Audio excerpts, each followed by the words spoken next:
Efter elafgiften blev fjernet ved årsskiftet, er danskernes elregning nu så lav, at det kan ses på inflationen. Den er faldet fra 1,9% i december til 0,8% i januar ifølge Danmarks Statistik.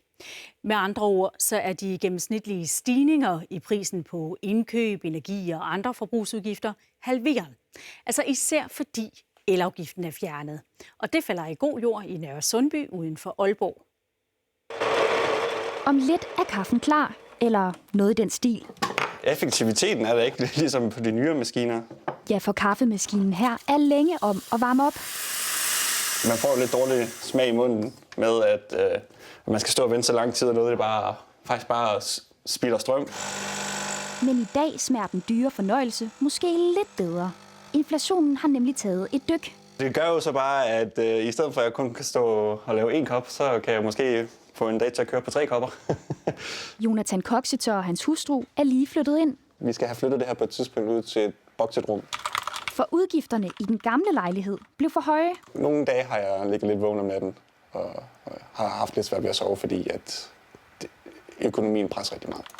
Så det er godt nyt, at inflationen er mere end halveret siden december. Så skal man ikke stresse så meget som ung. Vi havde vendet os til, at priserne ikke rigtig steg, men pludselig steg de. Ifølge en forbrugerøkonom, så er der især én årsag til, at inflationen falder. Det er fordi, at elafgiften er blevet reduceret til minimumstaksten på 1 øre. Og det vil sige, at hver gang vi bruger 1 kilowatt-time, så sparer vi 90 øre i afgift. Og selvom fødevarepriserne er steget igen i januar, så mener hun til ro. I december er mange fødevarer på udsalg med kunstigt lave priser. Når vi så har normalpriser, jamen så ser stigningen meget større ud, end den reelt er. Så nu er vi tilbage til normalniveauet.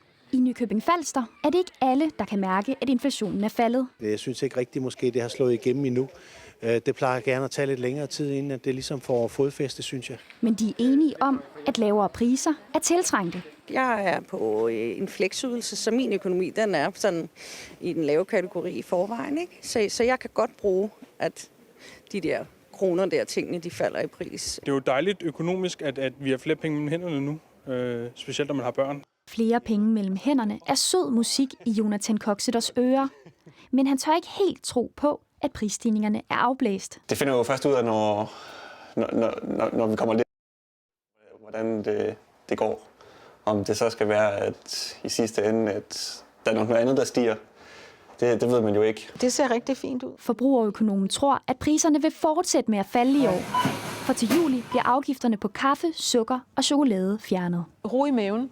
De her fødevarepriser, der er styr på det. Og det der prisvanvid, vi har set fra 22 og frem, det er der ro på nu.